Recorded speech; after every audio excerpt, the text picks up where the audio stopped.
Faço uso da palavra, senhor presidente, para comunicar decisão adotada hoje pelos partidos de oposição reunidos no Senado, com a presença de lideranças da Câmara dos Deputados, que se somaram a parlamentares independentes de vários partidos, com o objetivo de definir a estratégia para cumprir o dever do Legislativo de investigar atos do Executivo quando sob suspeição.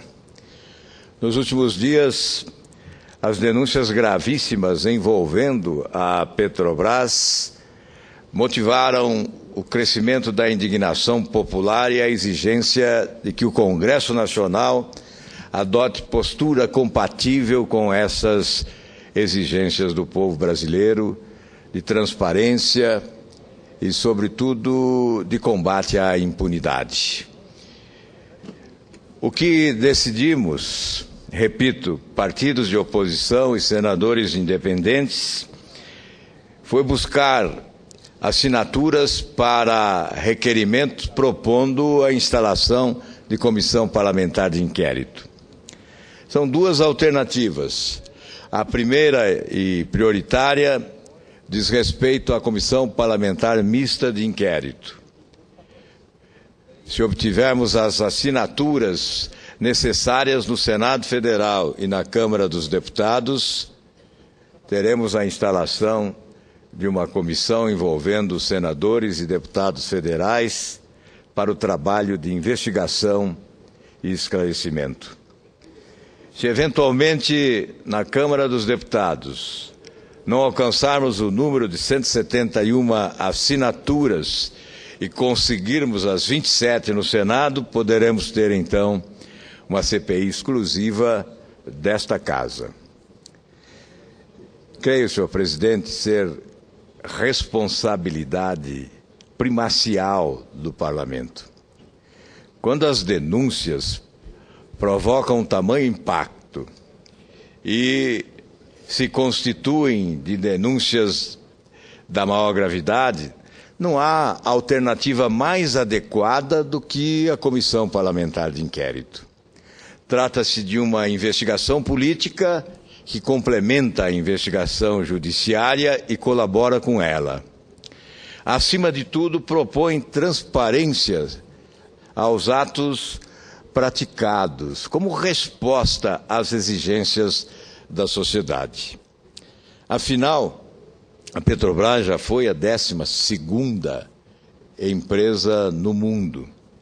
E hoje, em poucos anos, tornou-se 120ª empresa no mundo, sendo a mais endividada internacionalmente, com um endividamento que já supera a casa de 100 bilhões de dólares. Portanto, é hora de debatermos a Petrobras. Que a gestão administrativa foi temerária e claudicante nos últimos anos, não resta dúvida alguma. Basta verificarmos os resultados obtidos pela empresa. As denúncias de corrupção em série assustam. Já há algum tempo, em 2009, propusemos uma CPI que exigiu do governo verdadeira operação de guerra para inviabilizar a investigação. Não pudemos investigar em profundidade. Mas, apesar deste impedimento, das dificuldades que se apresentaram e da forma como a CPI foi dominada, totalmente dominada pelo governo, protocolamos 18 representações com fatos determinados da maior importância e gravidade.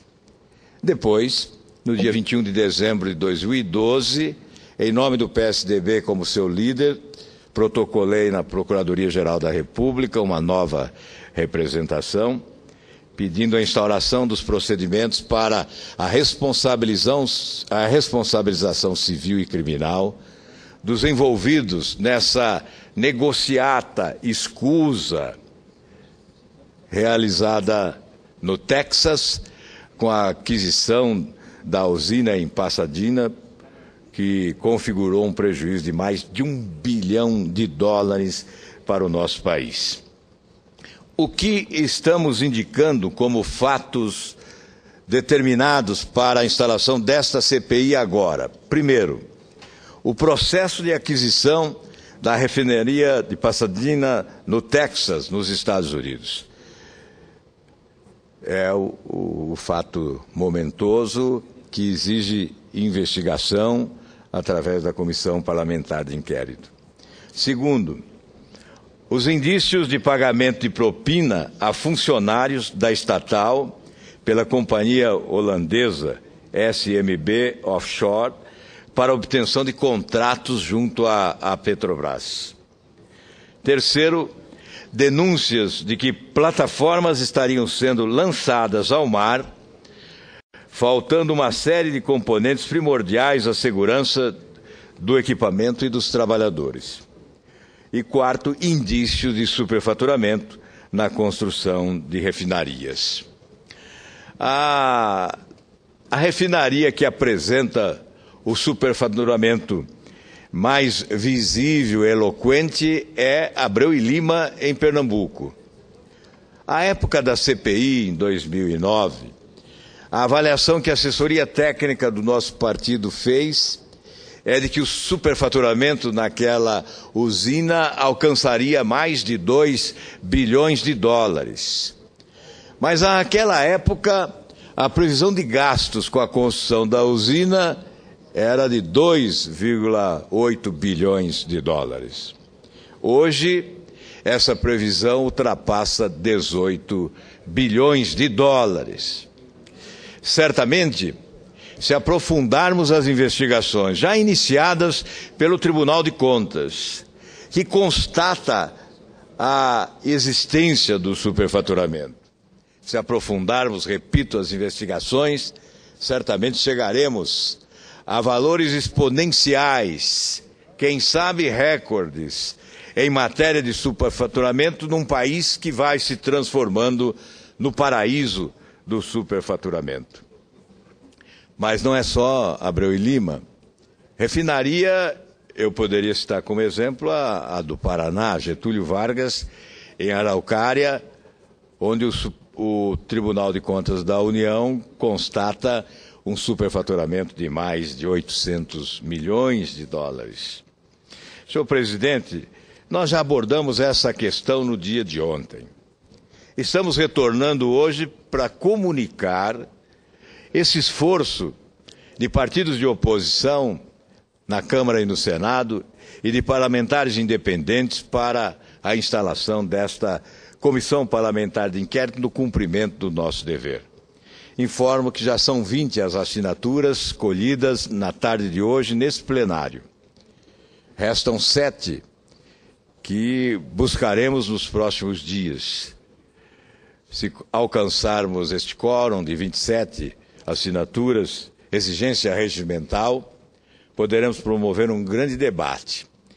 O objetivo não só de investigar eventuais falcatruas, desvios monumentais ocorridos, corrupção denunciada, mas, sobretudo, debater as circunstâncias que envolvem a Petrobras numa gestão temerária que a afunda numa crise sem precedentes.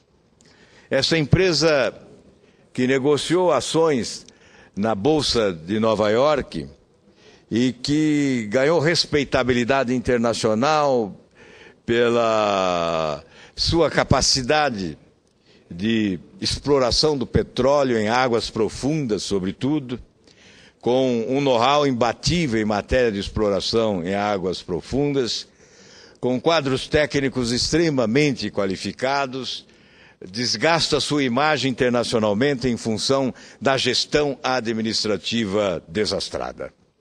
Cabe sim esse debate. O país tem esse direito. A Petrobras já foi bandeira daqueles que, nacionalistas, a defendiam como um símbolo nacional de autodeterminação e de soberania. Nós não podemos deixar que a Petrobras seja dilapidada nesse patrimônio maior do povo brasileiro. Essa CPI, portanto, é essencial. Esperamos, nos próximos dias, a assinatura de outros senadores para que possamos iniciar esse trabalho. De outro lado, senhor presidente, aproveito o tempo que me resta para uma rápida abordagem sobre a presença do presidente do BNDES hoje na Comissão de Assuntos Econômicos do Senado Federal. As questões mais complexas suscitadas dizem respeito a empréstimos externos realizados pelo BNDES. Desde 2005, questionamos a aplicação dos recursos do BNDES, considerando desvio de finalidade. Não entendemos o BNDES como um instrumento para proporcionar que o governo brasileiro faça cortesia com o chapéu da nossa gente a outros governos, a outras nações, a outros povos. O momento vivido pelo país de crise econômica, de escassez de recursos para investimentos produtivos, sobretudo em obras fundamentais para o desenvolvimento, como nos portos, aeroportos, estradas, ferrovias, metrôs, etc. Não compreendemos como pode o governo brasileiro usar esse instrumento de fomento da economia nacional para atender interesses localizados em outras plagas, além fronteiras do nosso país. Alega-se que, ao financiar obras em Cuba, Venezuela, Equador, Peru, Argentina, Uruguai, África do Sul, etc., nós estamos exportando serviços. Ora, exportamos serviços que não oferecemos aos brasileiros? Como justificar um investimento de mais de 800 milhões de dólares na construção do Porto de Mariel, em Cuba, se os nossos portos estão sucateados? Se há filas enormes de navios no mar, e se há filas enormes de carretas, de caminhões nas estradas que chegam aos nossos portos, encarecendo o custo da nossa produção, reduzindo o ganho dos nossos produtores, fragilizando a nossa economia. Como justificar empréstimos para a construção de aeroportos se o nosso governo, impotente diante da necessidade de recursos para a modernização dos nossos aeroportos, acabou, no momento de desespero, rasgando bandeiras defendidas ao longo do tempo, bandeiras apresentadas em campanhas eleitorais, mudando o discurso que demonizava as privatizações, para ceder, entregar-se à realidade das suas próprias dificuldades, privatizando apressadamente os nossos aeroportos. Como justificar empréstimos para que Hugo Chávez pudesse construir um metrô em Caracas, se os nossos metrôs no Brasil não andam por falta de recursos? O de Curitiba sequer sai do papel. Outros estão caminhando lentamente ou parados há cerca de 20 anos. Como justificar empréstimos dessa importância, desse valor, se esse serviço está sendo oferecido lá fora, mas é negado aqui no nosso país. Como justificar empréstimos para o governo chavista da Venezuela construir hidrelétrica, se no Brasil temos apagões em série? Enfim, nós poderíamos continuar citando exemplos. O presidente do BNDES, Luciano Coutinho, que é uma figura que sempre respeitamos pela sua postura desde muito tempo, ele justifica que países como a China, França e os Estados Unidos também exportam serviços.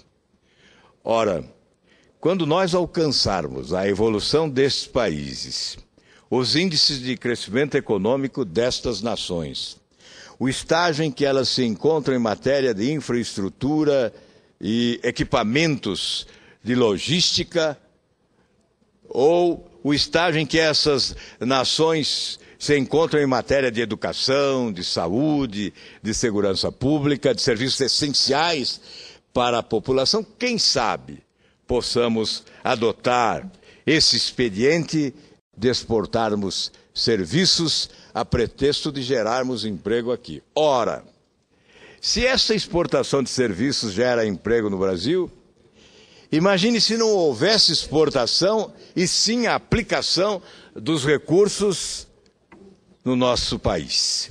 Certamente nós estaríamos atingindo outros objetivos. Estaríamos certamente gerando muito mais emprego, mais renda, mais receita pública e desenvolvimento para o nosso país. Mas a questão que consideram emblemática da parte do governo é a concessão de empréstimos secretos. Não há conhecimento, eu não conheço, não sei se algum senador conhece, em anos anteriores, em governos passados, a concessão de empréstimos secretos. Pela primeira vez ouvi falar em empréstimo secreto. Um empréstimo que vem com a taxa de sigiloso e que impede os brasileiros de conhecer a sua destinação e o modelo de crédito oferecido, taxas de juros, prazo de carência para pagamento da dívida e qual o retorno desse empréstimo ao país. Especialmente porque empréstimo concedido a países em dificuldades incríveis. Eu não me refiro a empréstimo secreto à Venezuela, mas tivemos empréstimos secretos a Cuba e a Angola. Não me consta que Cuba tenha uma situação econômica suficiente para corresponder às expectativas de retorno desses recursos emprestados. Eu não posso adivinhar o futuro, mas em relação a países semelhantes da África do Sul, também administrados ditatorialmente, com o império da corrupção prevalecendo, há projetos no Senado Federal para o perdão dessas dívidas. Destacamos que, neste caso, esses empréstimos secretos ocorrem e o pedido de informação a respeito deles se dá com base na Lei de Acesso à Informação, que foi um avanço, sem dúvida, na busca da transparência e do combate às irregularidades administrativas. O governo alega que a legislação, a Lei de Acesso à Informação, preserva os estados de fora, portanto, nesse caso, preservaria Cuba e Angola, que impõe sigilo e o governo brasileiro é obrigado a acatar. Ocorre que a nossa Constituição fala em transparência, em publicidade dos atos da administração pública. Então, teoricamente, nós estaríamos respeitando a vontade, a legislação de outros países ou a imposição de outros países e rasgando a nossa própria Constituição. Mas há, senhores senadores, a prática de investigarmos, buscando informações também sigilosas, do COAF, por exemplo. E quando buscamos informações sigilosas do COAF, as recebemos em envelope com tarja vermelha e assinamos um compromisso de preservarmos o sigilo. Nesse caso, o governo nos nega as informações. Em relação a outras solicitações de informações sigilosas, somos atendidos como parlamentares. Mas em relação a essa questão dos empréstimos secretos, não somos atendidos.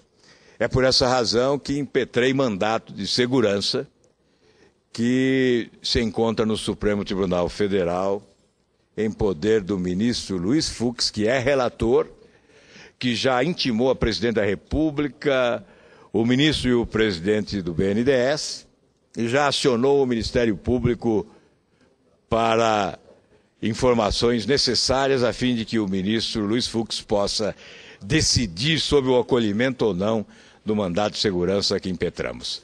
Portanto, senhor presidente, meu tempo se esgotou. Eu creio que nós vamos continuar debatendo com o governo essas questões referentes a empréstimos externos e nunca chegaremos a um entendimento. A CPI que quisemos instalar para investigar o BNDES também não foi permitida. Há uma caixa preta que não é aberta. Há mistérios insondáveis que essa caixa preta esconde. Certamente o povo brasileiro gostaria de conhecer esses mistérios insondáveis do Banco de Desenvolvimento Econômico e Social. Muito obrigado, senhor presidente.